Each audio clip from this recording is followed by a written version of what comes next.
Good evening. My name is Nick Rains. I'm from Leica Academy Australia and Leica Camera Australia, and I'll be your virtual host for this event. Now, normally we would do some sort of razzle dazzle shindig and lots of food and wine and so on and entertainment, but with things as being as they are, we are a little bit stuck for that. So you'll have to bear with us, and we'll do our best to be entertaining this evening. And of course, we've got Russell Shakespeare joining us later, who is going to, well, in a few minutes, who will be our main event. But first of all, I just want to talk to you a little bit about the M10R. So tonight we'll be showing off the brand new M10R with the high resolution sensor. But first, I'd like to extend a very warm welcome to our guests from New Zealand, as well as those watching from around Australia and maybe even other parts of the world, who knows. Now, I'm sure most of you will be aware of the technical specifications of this camera, so I don't intend to dwell too much on a list of features and detailed specs. So I'm sure you'll be much more interested to find out about what the camera is actually like to work with out in the field, which is why, of course, we've got Russell along in a few minutes. But I'm just going to share a few points about the camera and before we get to Russell. So let me just step through to this screen. So this is basically what we've been talking about and everyone's been excited about for the last week or so, or a couple of weeks. This is the 40 megapixel sensor camera, which is a totally new and unique design, and it's not available on any other camera except, of course, the monochrome. Now, 40 megapixels, you think, well, that's a lot, and it is a lot. It's a big step up from the 24 megapixels of the M10P. So it's actually, if you think about it, compared to the SL2, it's actually 2/3 of the way to the SL2. So you really will see a big step up in image detail. I was lucky enough to be able to get hold of one of the cameras when they first arrived. I've been shooting a little bit with it, and I can absolutely put my hand on my heart and say you can clearly see the difference between the previous sensor and this one. If anyone's got a monochrome, you'll know just how incredibly crisp the camera is. And the other thing about it, of course, is it's by far it's a completely new sensor. I think I mentioned that before. And everything about it has been redesigned from previous models. And what you'll see with this particular sensor is that how do I put this? It's the accutance. If anybody remembers film, you could have that sharpness that had really fine edge detail. And when you're using it with the new design lenses, like the 28mm Semilux or maybe the 75mm Noctilux lenses like that, the absolutely latest designs, you will see that extra crispness in those files. But of course, all the M lenses are up to the task because they're all, lovely lenses. I've even got I did try this just to see what happened. I've got a 1965 90mm Elmer 8R from the old R range, which is 50 years old or 52 years old. And look, it's not quite up to the task by just a tiny fraction, but it's absolutely astonishing what it does resolve. So even with the older lenses, you're going to find a big step forward. ISO has been improved, or should I say noise has been improved. Not only is it a little bit lower, but it's also, if you look carefully, and I know this is kind of pixel peepy, I know, but the noise that you do see when you go up to the really high ISOs is more organic, more film-like, not quite so digitally. And if anybody's shot with the monochrome, you'll know what I mean. It has that sort of film-like look about it, it's just more pleasing to the eye. But I mean, we are talking subtleties here, but certainly the noise levels have been reduced and the dynamic range has been picked up a little bit. It's not like a huge step, but then, no sensor development these days takes you, 3 or 4 more stops of dynamic range. It doesn't work like that, but you will see a definite step up in range. And the other thing that you'll notice is more malleable raw files. So when you get to the post-processing stage, you'll be able to do a more, not manipulation, that's the wrong word, but you'll be able to polish those files in a much better way. So it's also, of course, got the same quiet shutter from the M10P. So you've got that beautiful, smooth clunk, very, very subtle. And when you pick the camera up and you squeeze that shutter, you've got that lovely sensation of it just being all those interesting little mechanical things perfectly designed, all working together and giving this lovely shutter release. It's a beautiful thing if you appreciate such things. So of course, and if you've already got an M10P, you'll feel right at home because of course the design is very, very similar. In fact, I'm not entirely sure whether it's different at all on the outside. And you've got this lovely minimalist feel with the 3 buttons on the back and the little joystick on the right hand side. So again, if you've got an M10P, you will feel right at home. So it's a big step forwards in resolution. It's a pretty good step forward in dynamic range, but it's all about that sensor. So if you've got an M system camera, you will feel completely at home with it. It'll just fit right into your hand. In fact, I know Russell's got some things to say about that. So I'm just going to unshare that because all those specifications are there. They've been out there for a couple of weeks. The 50,000 ISO. This is all just, I don't know. It's interesting, but what's really interesting is what it's actually like to use in the field. So what we're going to do is I'm going to unshare that for a sec and come back to me. And I'm going to ask you to fire questions on the chat if you have something to ask about the camera. Okay, because we have Ryan Williams and Connor McGill from Leica Camera Australia on monitoring the chat. If you want to ask questions to Russell, please use the Q&A because I will see them on my iPad down here. So if I'm looking down here, you'll know what I'm looking at, and then I'll be able to ask Russell those questions. Okay. So I think the best thing to do next is to get Russell online. So Russell, would you like to turn on your video and your audio, and so we can start having a chat about the camera? Hi, Russell. How are you going?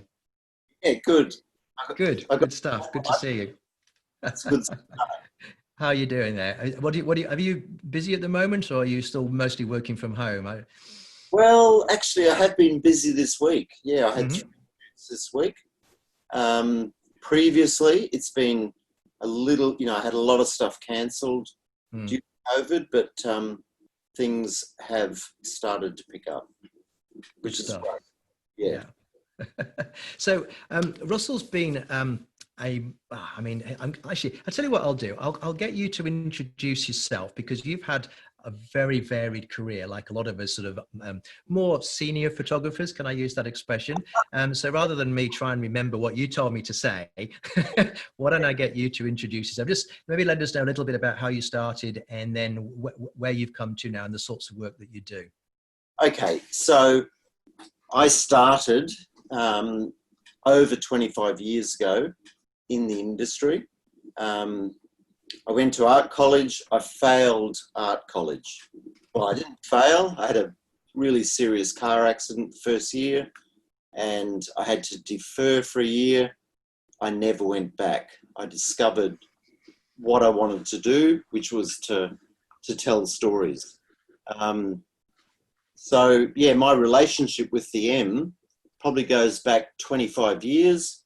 I've just got to this little baby, which is the M6. I've had this pretty much every day of my life until 3 years ago, when I switched over to digital. But yeah, I've been a working press photographer for a lot of those years. I'm now a magazine photographer. So that's what I do pretty much 90% of the time. Right. Yeah. Brilliant. And for those of he's being a bit modest here because you will have seen Russell's work on a lot of the Australian colour supplements, and also he's been working. In fact, I think you did a shoot for the New York Times only a couple of weeks ago. Is that right? Yeah. So he's hiding his light under a bushel to a certain degree. So he's one of these photographers who you see the work all the time, but you don't necessarily put a face to the work, which is actually how most of us prefer to work, I think, sometimes. Actually, what we've got now is we do have the possibility. I'm going to show a little short slideshow of Russell's work, just to give you an idea of what he does. So let me just bring that up on the screen, and then we'll get down to a bit of a conversation about the camera. So let me just share this again and do that, and do that. Hit the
So that's just a little bit of Russell's work. And I just love that picture of Bob Catter. I remember seeing that on the front of the Courier Mail color supplement, and I remember thinking that's an absolutely fabulous photograph. And then I realized it was you who took it. So it's a very memorable image. Okay, so what you've been doing recently with the M10R, and I know this because I actually joined you on a couple of these shoots. You've been working on this project with these artists. So could you tell us a little bit about the project and the artists that we were photographing? Yeah, sure. When the whole M10 thing came to me, they asked me about a project, and I thought, well, artists is something I've been photographing for most of my life. I love the whole creative process, and I picked two artists who are completely different. So Michael Zavros, who I guess you'd call him a realist artist, very precise, every detail is amazing. And then Christopher Trotter, who works with metal. So he uses power tools, and it's really organic. He wanders around this yard that looks like a demolition site, but he comes up with these amazing pieces of art. So I thought, yeah, that's a good thing to do. Like the two people who are they're both creative, both do amazing work, but completely different. Well, let's start with Chris Trotter, and I'll just explain a little bit about Chris, because he likes to be seen as Christopher, but we call him Chris. So I personally have photographed him for a job for Australian Geographic a few years ago, and so when Russell said he was going to include Chris in this project, I thought, well, that's fantastic, because I know exactly how amazing his work is. And this picture here is one of his penguins, which he makes out of old bits of, well, I mean, I don't know how you describe it, but I'll just give you a little background, then we'll talk a little bit about what the shoot that we did. So this is the sort of stuff that Chris does, and you will have seen his work around Brisbane. Anybody who lives in Brisbane, there's the kangaroos that were on George Street, and the Boona Town Square, the church, what do you call it, the town square clock is made by him. So you'll have seen his work around, and he makes these most bizarre bits of, I don't know, sort of steampunky, weird stuff, but he's also just the nicest guy. So here we are. So tell us a little bit about what you were doing here, Russell. Yeah, so look, I really wanted to get Chris in his element. And so, yeah, he was grinding away, and, it's a beautiful camera. A lot of people would be scared about getting into this situation. There's lots of metal flying, but for me, I mean, I love this camera, but at the end of the day, it's a tool, and I work with it in every situation, and yeah, you can see it. The sparks are sort of flying towards me and over me, but yeah. I've got a few pictures actually of what you actually achieved, and you were looking for the patterns and I think, I noticed that you were using the rangefinder window and not the electronic viewfinder. And we had a conversation about how you preferred the rangefinder window. Maybe you could tell us a little bit about that. Yeah, look, to be honest, I'd never used an electronic rangefinder. So when you gave that to me, I put it on, and like it looked amazing. Like everything was like sharper than sharp, and like all the highlights, so like I knew it was in focus, incredible, amazing. But I think it's probably that was the first time I'd used it, still a bit old school. I'm used to looking through the rangefinder, so I really want to try that. But, when I was doing that, it was a little bit extreme. So it was rather. We've got some video of you actually lying on the ground with slow-mo sparks, which we'll do in a future presentation with Russell. But I thought it'd be interesting to see what the results that he came up with. Yeah. And this was when you were lying on the ground, I think. Yes. Yeah. No, it was an incredible experience, and yeah. And because before the M10R, you started with the M6 for film, and I believe you had that for what, 20 something years, and then you moved to the MD. Is that right? Yes. So I think maybe 3 or 4 years ago, Leica talked about this camera, and it came out as this amazing one, but it was like $20,000. It was a prototype. And I went, as soon as that becomes, available to me, I'm going to buy it. And anyway, about maybe a year or two later, it came out and I bought it straight away because, to be honest, the whole idea of going from film to digital was a little bit scary with Leica. But anyway, as soon as they brought this one out, it's a digital camera, no film back. I just fell in love with it. I still love it to this day. And it's been with me, forever since. So, because you're one of these photographers who takes the camera with you everywhere. I believe you had your M6 at the birth of your children as well. Yes, yeah. I've had a camera with me since I've been 18 years old. So that's going back a while, 34 years. Yeah, I've always had a camera, always. What is it about the rangefinder style that works for you as a photographer? Look, I think what I love about it is I should be looking through the M10 rather than that, but it's all the same because it's the same viewfinder. But I love when I look through that viewfinder, like I feel like I'm connected with the world completely. The electronic viewfinder is amazing, but I'm still not used to it. So to be honest, I want to look through that and I look away from it and, that's what I'm actually seeing. And the other thing about the rangefinder is I slow down. And I start to see things and I'm not moving quickly. And that's what I love more than anything. It's just taking it very slowly. I'm so used to the film camera where you wind on, and every time you think about that shot, that's a couple of dollars gone. So you are thinking a lot more about it. And it's really important for me to slow down. I did notice that when you were shooting like this particular shot you were doing with the strobe, and you were quite intrigued to find that the M worked just as well with the remotes on the ProPhoto strobes as well. But what I did notice was that you were doing a lot more thinking than shooting. So you were very much looking at the angles and the shot. You weren't sort of blazing away. So that goes to what you were saying.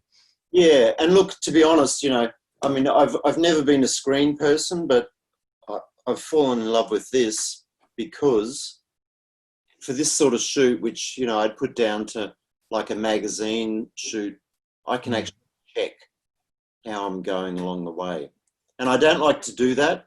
I like to get the shoot done. But, when you're there with the client, you want to just make sure everything's good.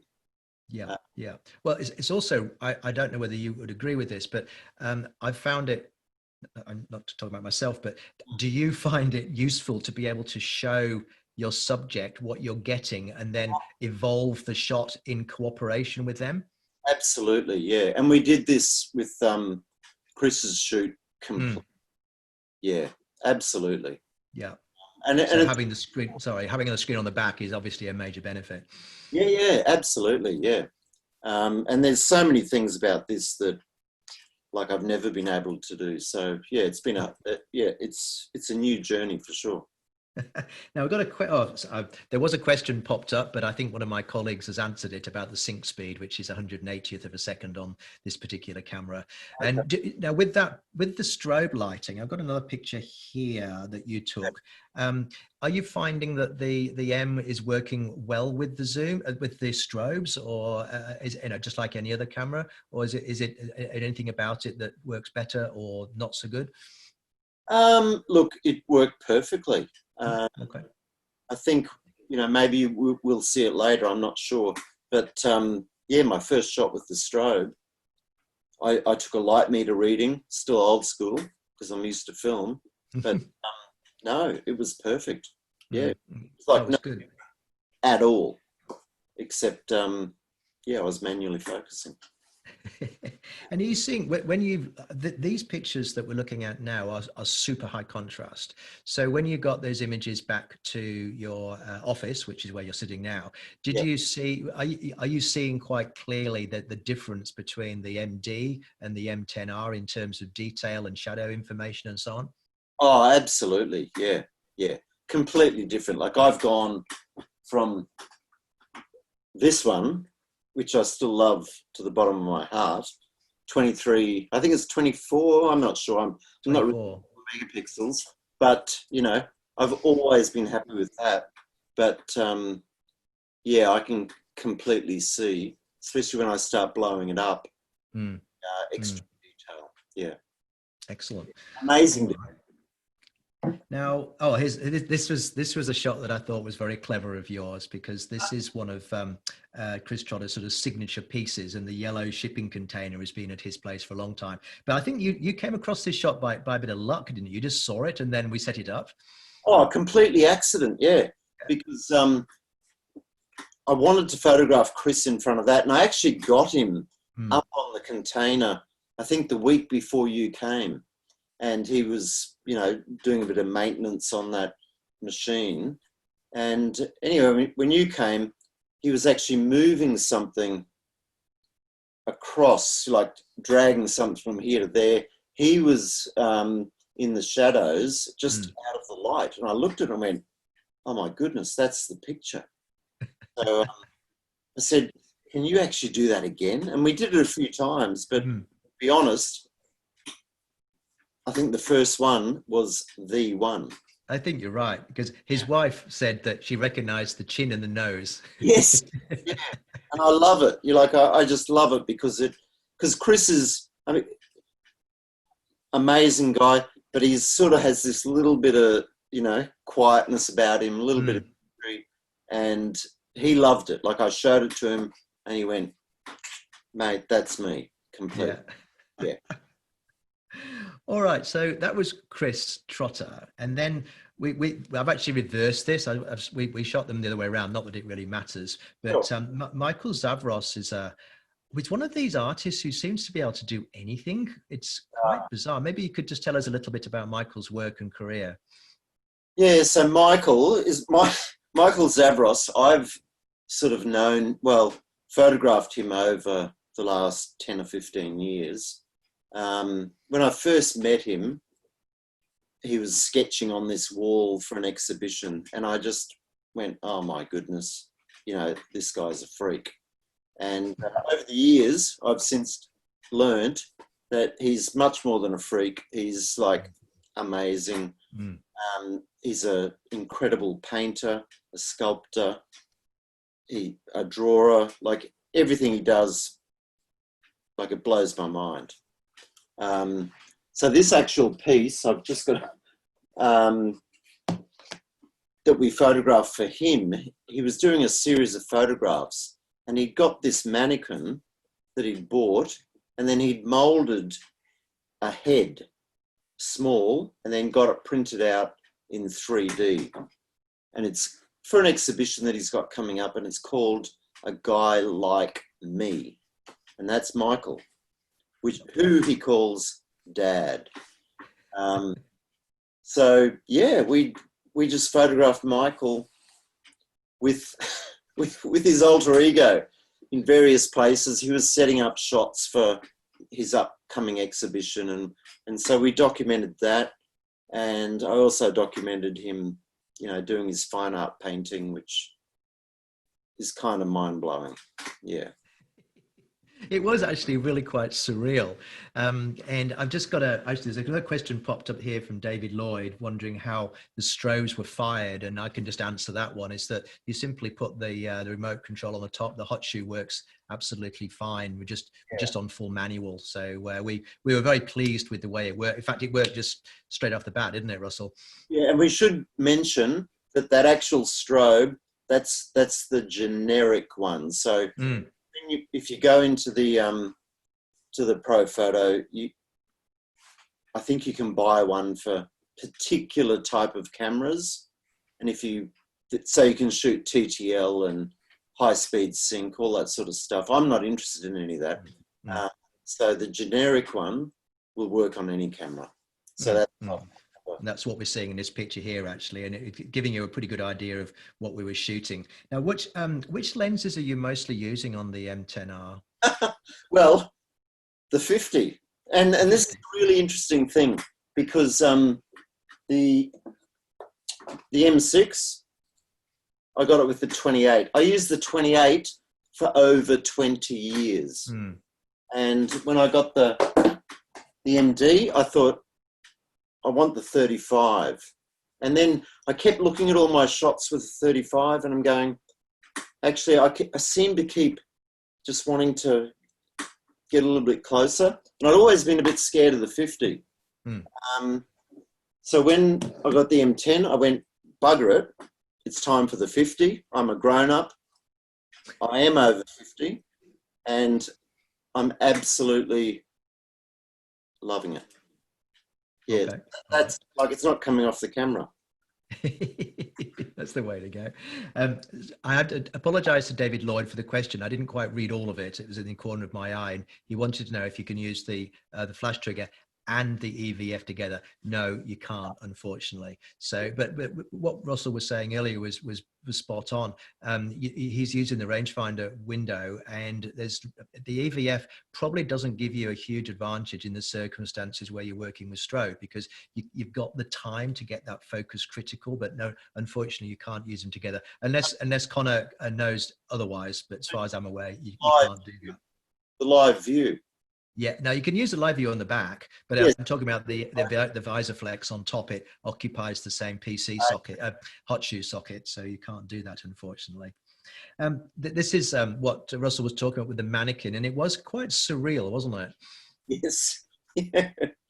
Yeah, incredibly bizarre. Like, I kept looking at this and going, oh my goodness, like that's him.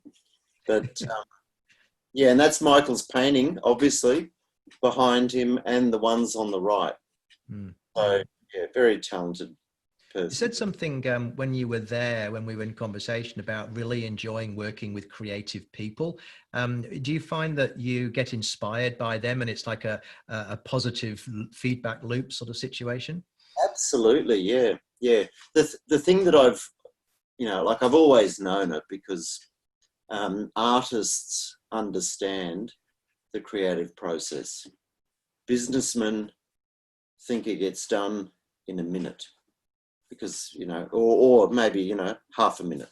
But when you start photographing artists, they know that whole creative process. And Michael said to me, he said, lots of people come here with ideas, and he said, you don't come with any idea. You just want to see what's going to happen. And that's what I love, is just seeing what happens, going there with an empty slate, or blank slate, and just working together to make something happen. That seems to be the way it should work. And you just rocked up with this little tiny bag with a body, or two bodies, and a couple of lenses, and it seems so liberating somehow. Absolutely, yeah. Let's see, what have we got next? Oh yes, and there was the car shot as well. This was with the strobe, but I'll just show the next one as well, because this struck me as somewhat surreal image. And how did you balance the light with the available light with that strobe? It's always something that I found a little bit tricky. Yeah, well, look, I've been working with strobes for probably, I don't know, the last 25 years as well. Like, I'm a purist in the terms of my documentary work. I don't use any flash, nothing. But commercial work, I do whatever I need to get the job done. In this situation, Michael's in the shade. The sky is, obviously 4 or 5 stops brighter. So I needed to balance it. But I've sort of learned over the years, I know that if the sky's like that, I just need to either turn the flash full up or 3/4, and then I start experimenting. So yeah, it's just taking a little bit of time, doing a couple of tests, and working it out from there. Okay, And because I suppose, sorry, yeah, I'm interrupting you a little bit there. I'm just going back to this shot. I know that you were able to see the exposure on by using the screen on the rear. So I guess, are you just sort of fine tuning it based on that rear screen as well? absolutely, yes, yes. So I do my initial test to what I think it's going to be.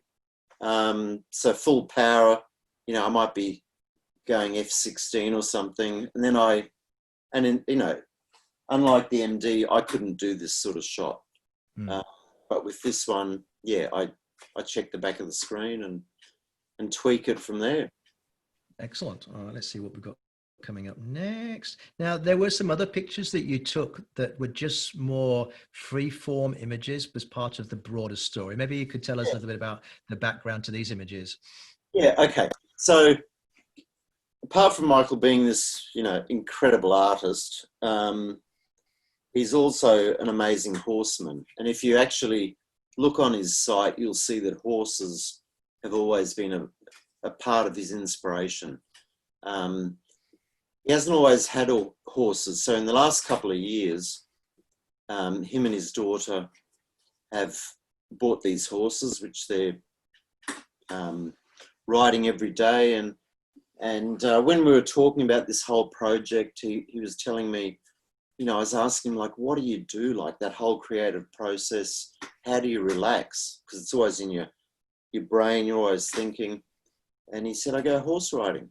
So I said, well, look, we should do something with your horses. So that's what we did. But I kind of that was sort of at the end of the session. I love that hand shot, by the way, because I look at that hand and think, what amazing stuff comes from there. But I love the washing shot too, because it brings it back into, we're all the same. Yeah, we still got to put the washing out, all that Well, stuff. there was one very prosaic picture which we didn't put in here, which involved Michael cleaning up what horses produce at the other end, which and you said you wanted to put it in, and we're going, oh, I'm not sure we can do that. But anyway. I will share that on my Instagram, but it's this, it's nothing amazing, but it's it's the hand of God picking up horse, in this amazing yellow glove. And I love that picture. Maybe we should have put it in, being brave. All right. Well, you've also, not only have you been shooting the artists, but you've been taking your nice shiny M10-R out around where you live down on the southern coast of Queensland, around Currumbin. And we've got a few of those images here. And this is, I think this is just work. Oh, hang on. This is, I've got them in the wrong order slightly. This was an image that you shot of somebody locally, I think, to sort of fashion shop. I know you were quite impressed with this image from the results as a result of the camera. So maybe you could tell us the background to this one. Yeah. So look, it's all kind of bizarre how the M10 came, and then all these things sort of came after it. But a friend of mine who I actually photographed 20 years ago for her first album, she rang me just after I'd got the M10, and she said, look, she lives up in North Queensland. She said, I'm coming down to Brisbane. We did our first shoot 20 years ago. I've been through all this trauma. I want to do a whole new shoot. And I said, sure, what do you want to do? And she said, well, I want to be in a red dress in the water. And this is the middle of winter. Okay, fair enough. So we did this, and what most people won't realise is this is the end of the day. It's freezing cold. It was the last shot that we'd planned. We'd done all this other stuff in the rainforest, and there's barely any light. I'm on f1.7, and she hopped in the water, and I took the shot, and I was blown away. It's very painterly. It actually reminds me of a Bill Henson style. Do you think? Well, yeah, maybe a little bit. He might be a little bit darker, but it was. it really blew my mind. And I've actually, well, we'll see. I've entered it in the Brisbane Portrait Prize, so we'll see. Yeah. I think this is a good example of when a rangefinder viewfinder can really help, because you can see in the lower light much clearer for focusing. There is a point where electronic viewfinders start, even the best of them, start to get a bit gritty, and Yes. the rangefinder, of course, doesn't. Yeah, no, like it was so clear. And I know from previous cameras, like there'd be that tracking where you're trying to find the eye, but it was very clear and pin sharp. Is this on the 50mm as well? Because I've got a question here from Nimrod Kuti, who'd like you to tell us a little bit about your favorite lenses and why do you like the 50mm so much? Well, I probably haven't been with the 50 long enough. I've only had the 50 for 4 weeks. Oh. Yeah, but I'm loving it. So if you look back at my whole career, in terms of the M career, the 28 for 20 years was my favorite lens. Absolutely. Like I loved the wide angle, being in close, like if you had the 28, people knew that you were there. And you had to go, look, I'm here, is it okay to take your picture? And, I loved that. I love the 35 because you're just stepping back a little bit. There's no distortion at all. And then the 50, like, to be honest, I've only been using it for a month, so I can't really answer, but I like the honesty of it. Like it feels really pure. Okay. All right. So you've evolved from 28 to 50. Do you find that when you said you use them fairly exclusively, like, do you mean like all the time? Or, I mean, like now you're shooting only on the 50? Well, I haven't taken it off the camera. Okay. That answers my question. So there's some other pictures, some around Currumbin here, which we'll go through as well. And these are just images that I think you're just shooting for your own personal pleasure. Is that right? Yeah, so I live at Currumbin, sort of in the hinterland, but this is where I go every day for a swim or a surf or photography, whatever. But the interesting thing about this is I've always had a camera with me at Currumbin, but I've never actually specifically said I'm going to go down at this time of day and do some pictures. Which I've done for this project. So it's been amazing. Yeah. I found this one really compelling, mostly because of the color coordination as well. Because for those who don't know Currumbin rocks, there's some quite distinct rocks, obviously, that stick out of the sand quite abruptly, and they make quite interesting shapes. So is this something that you saw coming, or is it just purely grab shot? No, this is one of those days where I went down there and I went, nothing is happening. And, in the back part of my brain, I'm going, come on, mate, hang in there. You never know what's going to happen. So I hung around and it's getting to like 5 o'clock and I'm going, there's nothing happening. I'm just going to walk away. Anyway, I noticed this other photographer coming down with a wedding party, as in this woman, his assistant, and they were taking all these shots sort of around the rock on the other side. And I thought, well, I'm sure something is going to happen. So I took all these shots. I was really happy. And then I walked away. And then I looked behind me and the sky, which you can't see in this picture, sort of changed. Like the clouds went, I went, okay, I'm going to go back. So I went back. I sat down. I watched the bridal party sort of go from over there, walking around this rock. And I went, okay, I love this. The assistant's got the mask on, the wedding dress, she's saturated. And then this young girl just walked up the rock. Yeah, I can see that here. And oh my goodness. And I started, like it's very rare you get those little tingles up your spine. And they happen every now and then. And it does. Yes, that's it. And, I loved it. And, I don't think we've got it in this shot, but I'll put it up on the Instagram. After that, the groom, who I don't know why he wasn't with her, but anyway, that's not my story.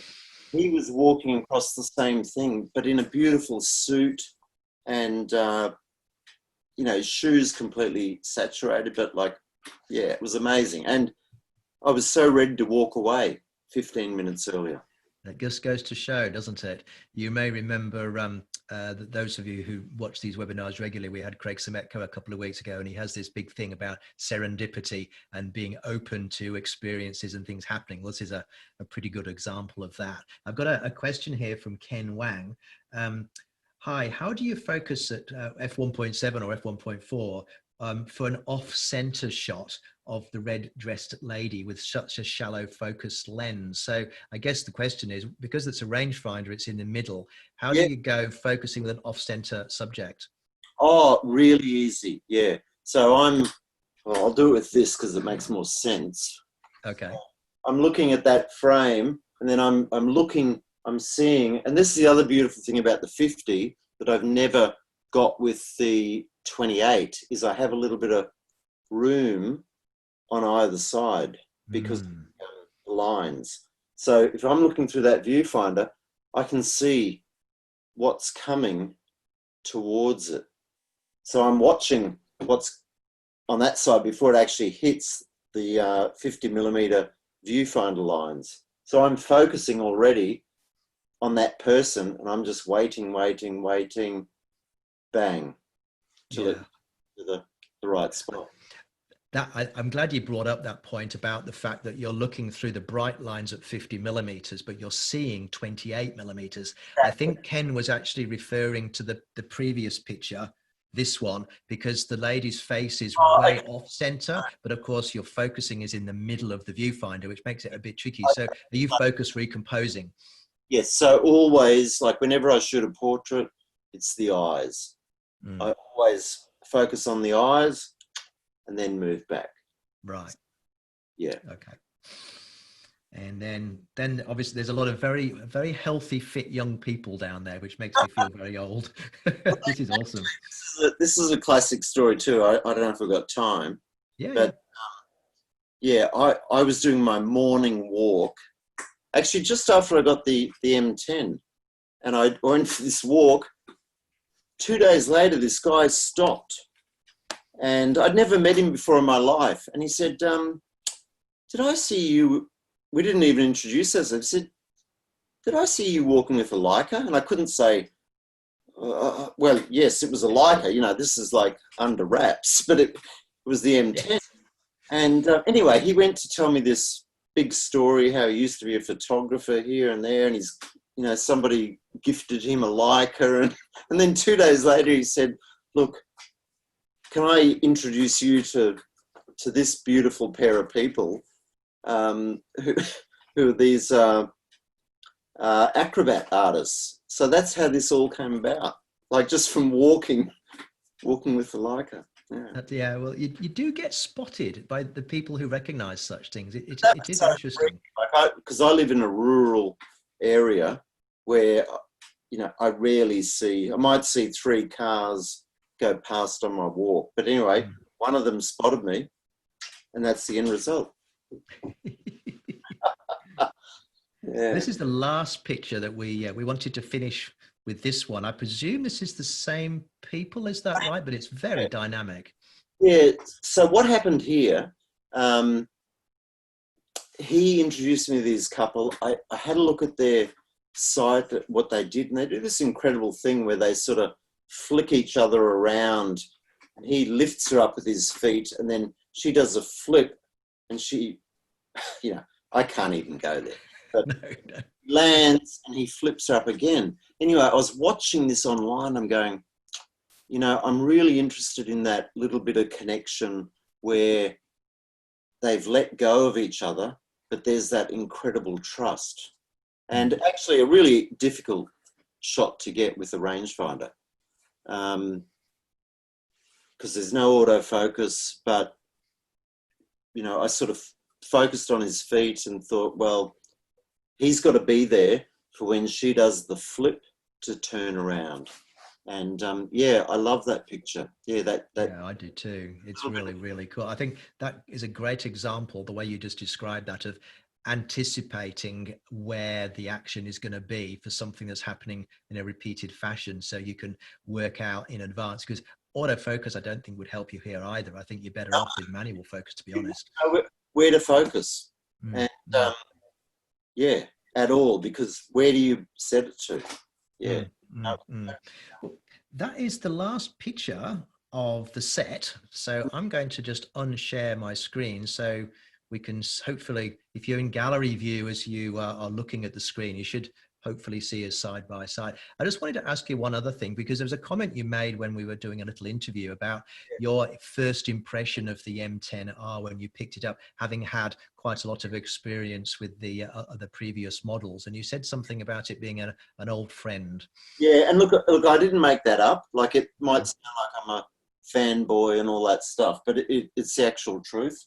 So when I got that out of the box, yeah, I really felt like I was back with an old friend, because the size, it's almost exactly the same, and it just felt fantastic. Obviously, this has got a different interior to that one, but the initial feeling was, yeah, you know, we're back together 25 years later. So the same, but more so, more stuff inside, more pixels, which is what everybody wants. But very similar, yeah. Which was amazing. Couple of questions coming in, just so that we'll finish off with a few questions to Russell. Christopher Waters would like to know. I'm going to go back to. Oh, I'm not showing my screen anymore. The two images that we finished with, are those converted to black and white from color, or did you shoot with the camera in black and white mode? Yeah, so I always shoot raw only, so which equates to a digital negative, and then I convert it from there. Okay, yeah. Is that Lightroom, Photoshop, or how do you do that? Yeah. So I use Bridge for most of my stuff, but you know, that's just okay. And then we've got a question here from Sasha. Russell, Nick mentioned the organic film-like feel in the RAW files. Did you get a sense of that when you were reviewing your files? Absolutely, yeah. Particularly, I'm just looking at it now. Yeah, probably more so when I go to the higher ISO, I'm feeling it completely. Yeah. Okay. Yeah. Well, that's good. And that's not a question, just a comment from Craig Franklin saying, "Great work, Russell." So thanks for the comment, Craig. Has anybody else got any more questions? Are we all good? Because I think that I know that you're impressed with the camera. I've not had as much chance to shoot with it, so I'm hoping to be going away next week to do some pictures myself. But I think you'd agree, Russell, that it's a considerable step up from the M10 and the MD. Yeah, absolutely. And look, one thing I haven't mentioned, but it's mentioned in what you talked about earlier, is the shutter. Yes. Incredible difference. Yeah, amazing. Like I thought the MD shutter was good, but then I went to that one and it was just like, yeah, amazing. Can you hold it near the microphone and maybe we can hear the smoothness? Will that work? Well, let's see if you can hear the MD. Still very quiet. Do you hear that or not? Only just a tiny, tiny noise. You probably won't. If you only heard that, you probably won't. Well, that makes the point. That's good. So yeah.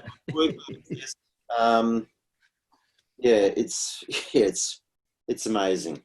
And yeah, funnily enough, yesterday I actually shot Alan Joyce from Qantas with this. That was the last job I did, and I decided, because I knew I only had less than 5 minutes with him, and I brought the Leica out, and he goes, "That's a very small camera."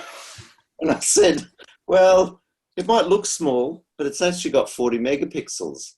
And yeah, it was an interesting conversation. But anyway, we got 3 minutes out of him. That's a lot. It's amazing what you can do in 3 minutes, isn't it? Yeah, but no, it's great. Yeah. So I think we've oh no, hang on, there's another question come in here. Don't want to miss anybody, because I will wrap it up in a sec. Okay, Nimrod Kuti again would ask the question. It's a good question. Other than the sensor and the shutter, what else stands out for you about the M10R? Okay, so resolution, completely.